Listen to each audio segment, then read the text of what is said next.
우리가 세상에서 동물들을 훈련시킨다. 그건 겉사람을 이제 훈련할 때 쓰는 겁니다. 그러면 나의 속에 있는 속사람은 어떻게 되나? 나의 속에 있는 속사람은 끊임없이 말씀으로 양육하는 것이다. 양육하지 않고 성장하지 못하면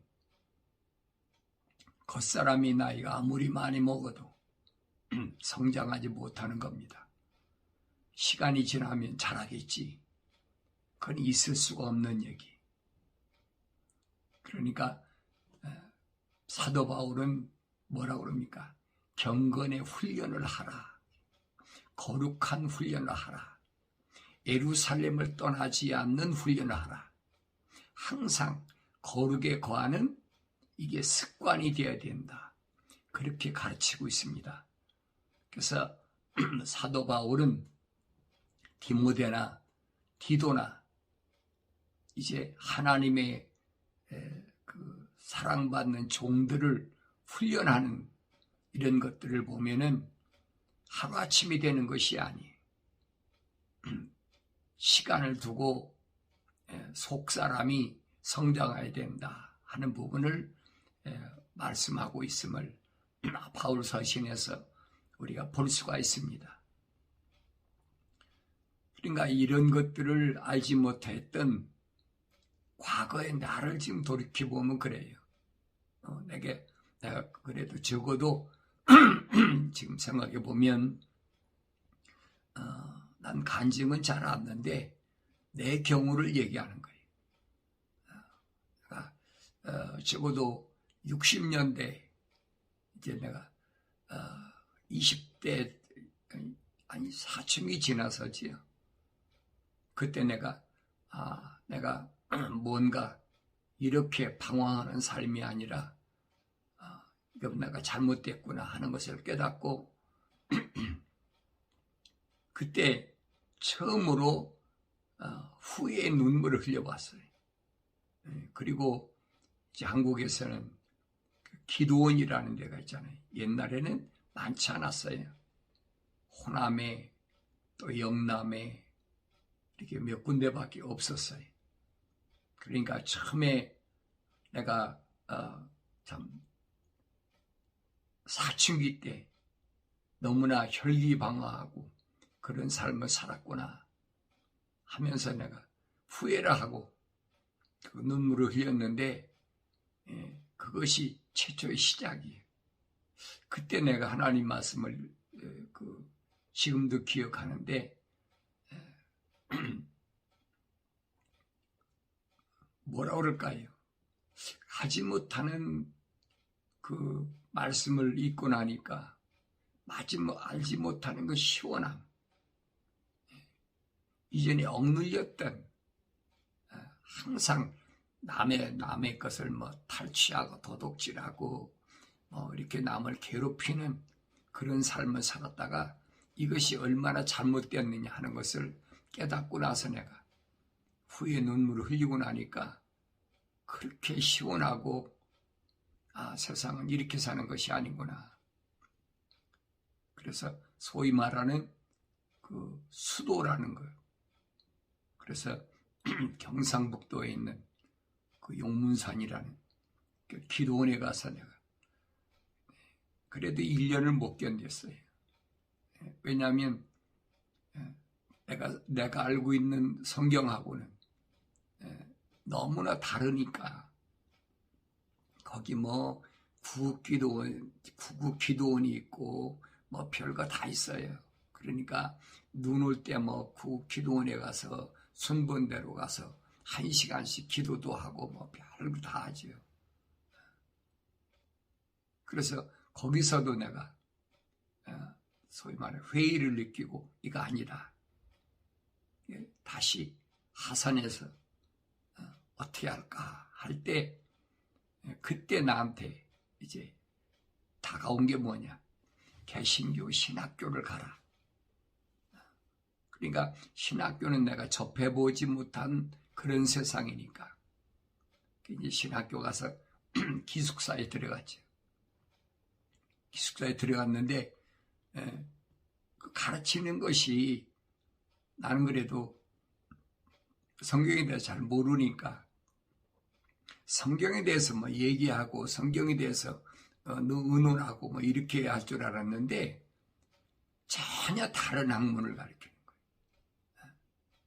그 자기네 교단의 교리나 이런 걸 가지고 강요를 하고 자유롭게 산에 가서 기도하는 걸 이상하게 생각하고 그 소위 말하는 이단시하는 거지.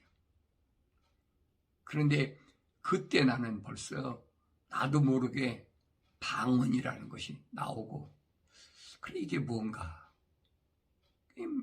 학교 기숙사에 있으니까 노골적으로 나에 대해서 그 뭐라 그럴까요? 적대하는 그런 분위기를 풍기더라고요. 그러니까 학생들이 갈라져요. 나를 지지하는 학생하고 반대하는 학생하고.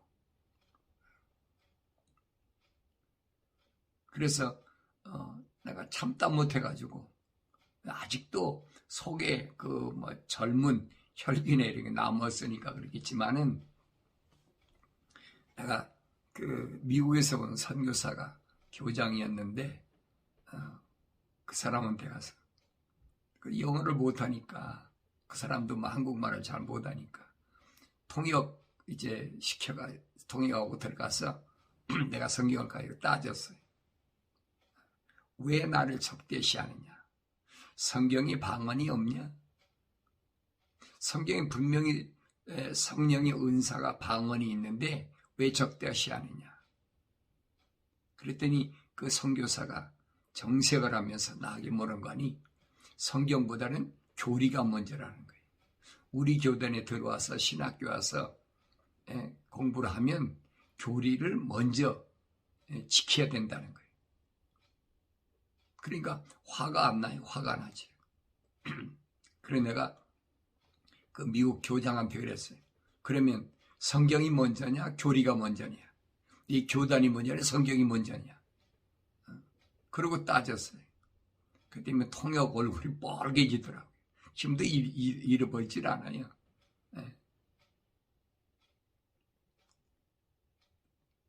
그러면 결론이 안 나잖아요. 나는 성경적이어야 된다. 학교에서는 교단의 신학교니까 그 학교가 1953년도인가 8년도에 한국에 들어왔는데 그래서 뭐 통역을 안 하려고 그러니까 얘기됩니까? 마지막 얘기했지.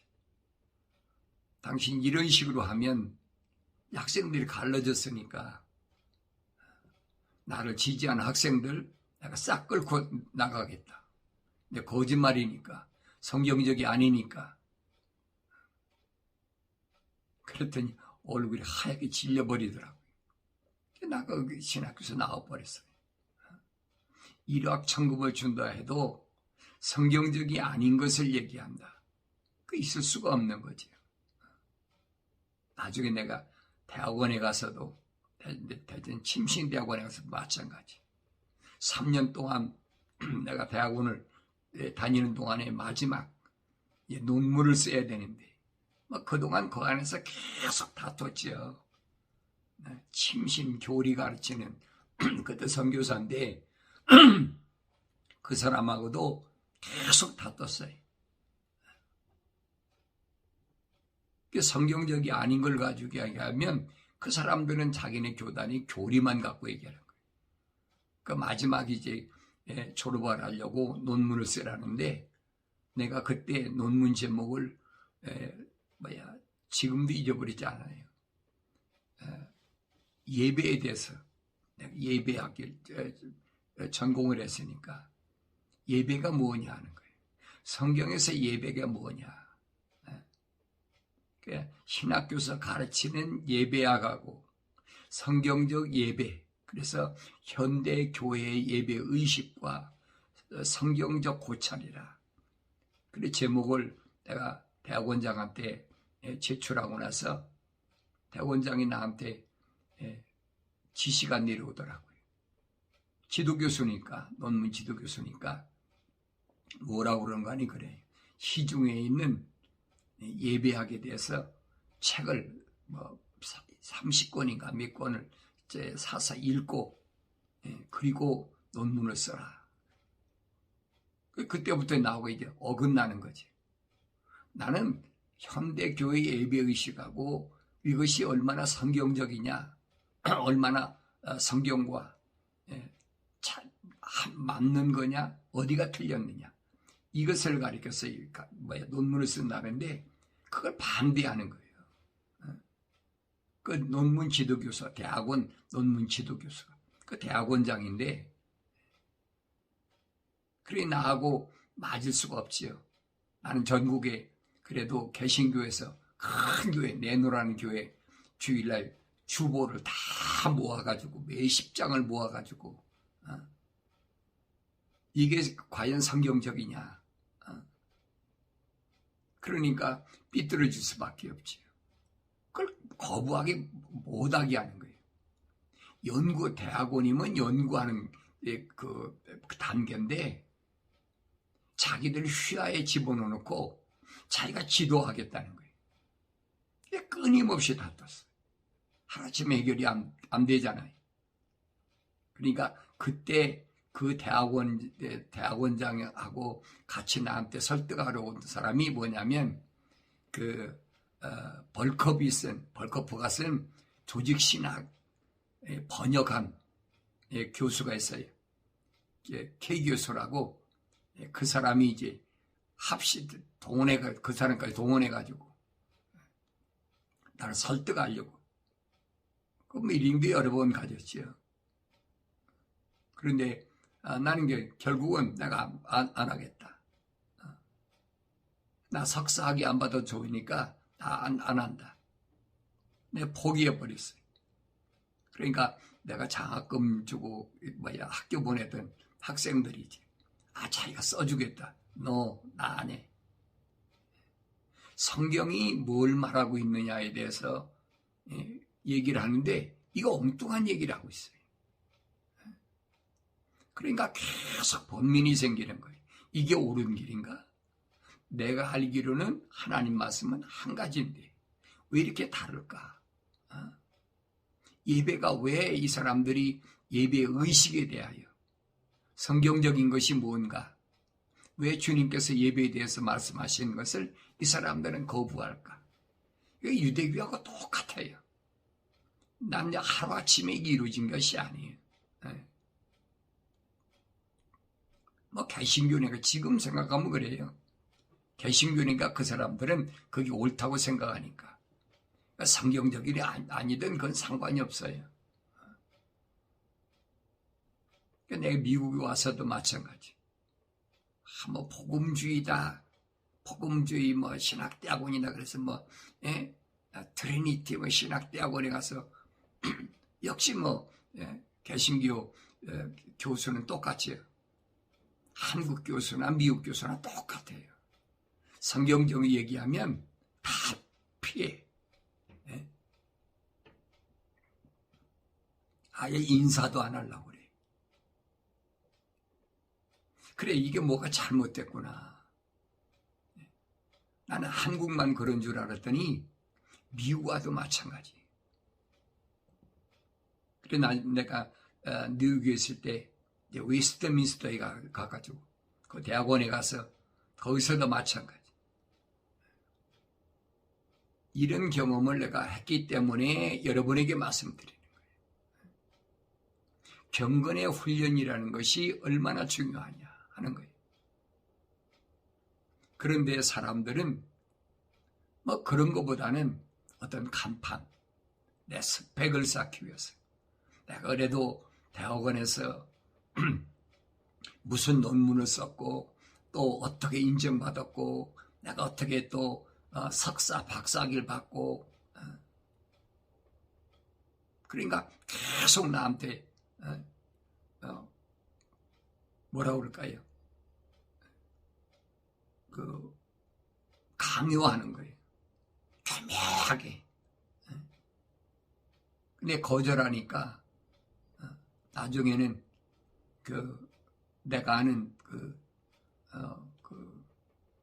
신학교 총장이 나한테 교수는 시켜야 되겠는데 스펙으로 보면 벌써 대학원을 3군데나 나왔잖아요.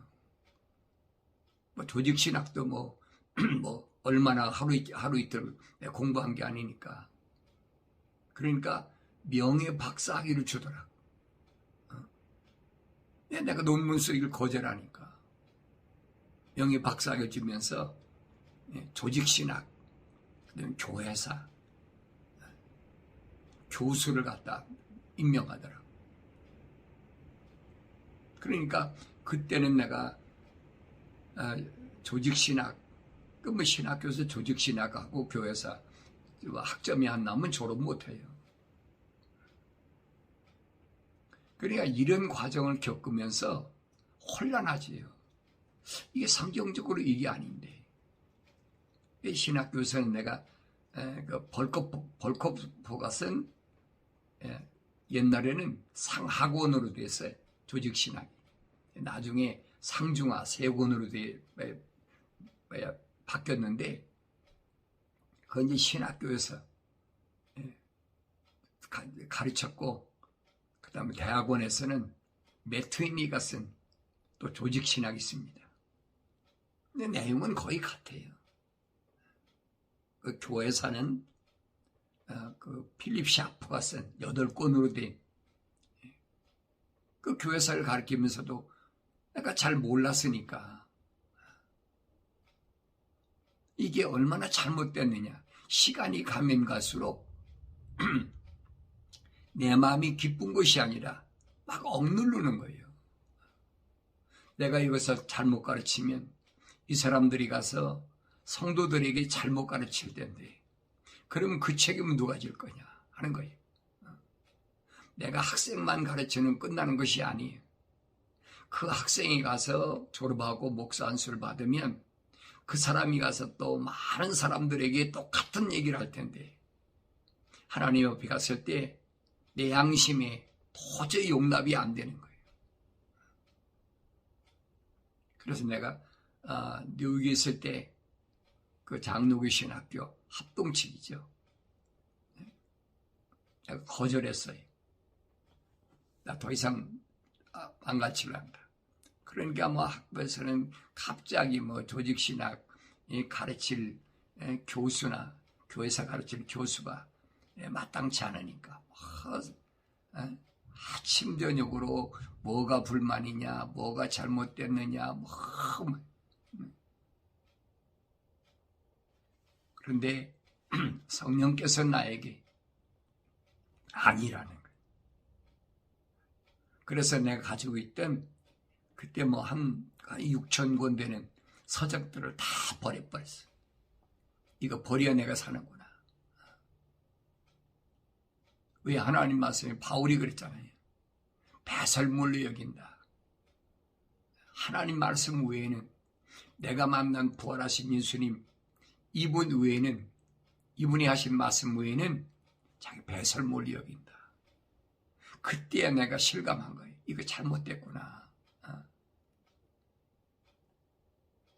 그러니까 그때부터 새롭게 뭔가를 시작하려고 그러니까 얼마나 힘이 들어요. 그래서 여러분들이 성경을 읽을 때 경건의 훈련이다. 사도 바울이 말하는데 경건의 훈련이 뭘 말씀하고 있는지를 알아야 됩니다. 경건의 훈련이란 말은 거룩한 삶의 훈련을 가리키는 거예요. 하루아침이 되는 게 아니지요. 우린 육체를 갖고 있잖아요. 육체를 갖고 있으니까 이 육체는 어떻게? 습관이잖아요. 습관이니까 잘못된 습관이 하루아침에 고쳐집니까? 안 고쳐지죠. 바울 서신을 보면 바울도 굉장히 사도 바울도 힘들었어요. 뭐라고 그럽니까? 내 속사람과 겉사람이 항상 싸운다는 거예요. 바울이 그렇게 표현하죠. 누가 이 사망의 몸에서 나를 건져내랴. 견딜 수 없는 그런 고통의 세월, 이걸 이론이 아니라 실제적으로 경험하지 않은 사람은 몰라요. 알 수가 없어요. 자기 경험 안 했는데 어떻게 합니까? 경험을 해봐야 하는 거지. 굶어보지 않은 사람이 굶주림이 어떤가 압니까? 모르지요. 고통 안 당해본 사람이 고통이 뭔 줄 압니까? 병 안 들어본 사람이 아픈 걸 어떡하냐고요. 내 육체에 당하는 이런 일들은 아무도 대신할 수가 없어요. 세상에서도. 근데 하물며 영생에 대해서 누가 대신하겠습니까? 남편이, 아내가, 자녀가, 부모가, 친구가, 형제가 너 아니에요. 오직 그럼 내 몫이야. 아무리 가까운 여러분 부부라고 그래도 내가 아파서 고통당할 때 남편이 아내 대신 조금치라도 고통을 대신해 줄 수 있습니까? 또 아내가 남편을 대신해서 당해줄 수 있습니까? 못 해주는 거예요. 그래서 경건의 훈련이 왜 필요하냐 하는 거예요. 하나님께서 명령하신 것은 절대 하지 말아야 된다. 그것이 처음에는 안 되더라도 한 번, 조그만 것부터 시작해서 한 번, 두 번, 세 번, 네 번 계속 거룩을 떠나지 않는 훈련, 이런 훈련이 일상이 돼야 된다. 그래, 이런 훈련하다 보면 나중에 그것이 내 몸이 내 안에 있는 나를 따라오는 거예요. 사람들이 이상하게 보는 거지. 그래, 처음에는 어려워요. 사도 바울 같은 사람도 오라 나는 곤고한 사람이로다. 그래, 곤고한 사람이로. 누가 이 사망의 몸에서 나를 건져내랴, 구원하랴. 비명 같은 바울의 목소리를 들을 수 있어야 된다고요. 이 현실은 똑같거든요. 끊임없이 밀물처럼 밀려오는 이 환경에 거짓에서 내가 나를 지킬 수 있다는 것이 얼마나 고통스러운가. 그러나 조그만 것부터 이겨내고 이겨낼 때에 그때의 기쁨을 맛보는 거예요. 이게 바울이 말합니다. 하나님 뜻은 이것이니 항상 기뻐하라. 이게 항상 이기라는 얘기예요. 승리했을 때만이 기쁨이 있는 거지. 세상에서도 전쟁에서 승리하면 잔치 벌이잖아요. 승전 무슨 날이다 그래가지고 우리가 운동 경기에서도 그러잖아요. 1등 했다. 기뻐하고 날뛰고 파티하고 그러잖아요. 그러니까 똑같은 얘기예요. 날마다 기뻐할 수 있는 게 뭔가. 100%는 안 되더라도 조그만 거 하나라도 내가 이겼을 때의 기쁨, 하나님의 명령에 순종했을 때의 그 기쁨, 이것이 끊임없이 있어야 된다. 그래서 항상 기뻐하라. 그러기 위해서는 뭐가 따르야 돼? 쉬지 말고 기도하라. 기도를 쉬는 죄를 범하지 않겠다고 사무엘이 말했잖아요. 선지자 사무엘이 나는 기도를 쉬는 죄를 범하지 않겠다. 기도를 쉰다는 자체가 죄란 얘기. 왜? 기도는 성도의 호흡이라 그랬어요. 여러분 숨 안 쉬고 살겠습니까? 숨 안 쉬고 몇 분이나 살겠어요? 내 이 몸뚱이는 겉사람은 3분도 못 쉬지요. 못 견디지요. 숨 안 쉬면 죽지요. 그런데 기도를 쉰다? 그 죽는 거지요. 이런 것들을 경건의 훈련을 통해서 내가 경험을 해야 된다는 거예요. 그러니까 이 겉사람은 직업이 있으니까 운전도 하고 일도 하고 가정에서도 필요한 거 하면서도 항상 내 속에서는 기도가 끊어지지 말아야 돼. 막 무릎 꿇고 주야 그것만 기도가 아니에요. 때로는 그렇게 기도할 수도 있죠. 근데 의식적으로 뭐 밥 갖다 놓으면 의뢰의 거기다가 머리 숙이고 눈 감고 뭐 쭈글쭈글하고 그걸 기도라고 잘못 배웠다는 얘기. 왜요? 난 어렸을 때부터 개신교 가정에서 태어났으니까 의뢰의 밥 갖다 놓으면 그런 줄 알고 그러면 밥 먹을 때만 그렇게 합니까? 물 마실 때도 해야 될 거 아니에요. 간식 먹을 때도 해야 될 거 아니에요. 그때는 안 하거든요. 꼭 밥만 먹을 때만 거짓거리 합니다. 그러니까 내가 여러분에게 말씀드린 그러면 조그만 하나서부터 훈련하라. 경건의 훈련. 거룩의 훈련이 뭐냐 하는 거예요.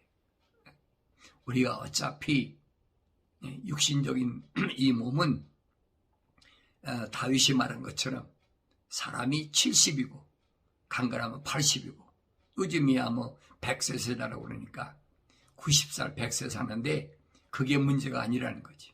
그 기간이 나한테는 가장 소중한 기간이다. 왜? 경건에 훈련하는 기간이니까. 내 속사람이 자라야 될 기간이니까. 바울이 그러잖아요. 뭐라고 지적합니까? 너희가 신앙생활한 그 연조로 보면 그렇게 오래됐으면 이제는 성장해서 내 말을 알아들 때가 됐는데 아직도 어린아이냐. 히브리서에 그러잖아요. 아직도 어린아이. 내가 너희에게 단단한 음식으로 하지 못하고 어린아이처럼 뭐 죽이나 암죽이나 뭐 이런 걸로밖에 먹일 수 없다는 거예요. 이 히브리서는 여러분 믿음이 성장하지 못한 사람은 이해하기가 어려워요. 베드로 그러잖아요. 형제 바울이 증거한 말씀을 뭐라고 베드로는 얘기합니까? 상당히 어렵다. 왜 어렵냐? 무식하기 때문에 그랬어요. 무식하기 때문에 일반 사람은 알아듣기 어렵다. 그러니까 많은 사람들이 뭐라고 생각해? 바울은 공부를 많이 한 사람이니까 그래 공부를 많이 해야 된다.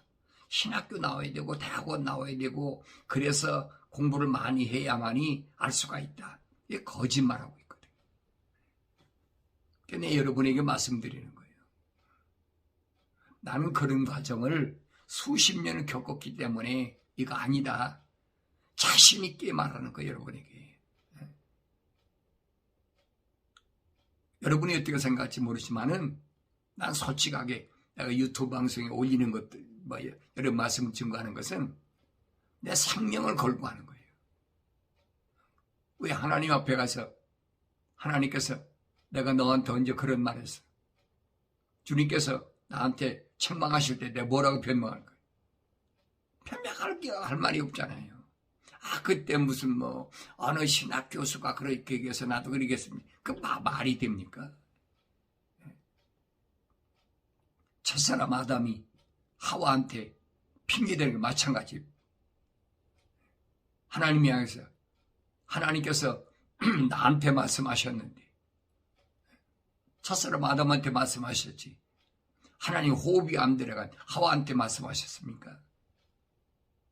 근데 그 사람 핑계를 대고 있네. 그 하와가 주어서 내가 먹었다. 하나님 먹지 말라고 하셨잖아요. 이런 말씀을 올바로 깨달을 수 있어야 그래야 하루하루가 내가 경건의 훈련을 통해서 승리, 기쁨이 있는 그런 삶을 살게 되는 줄로 믿습니다.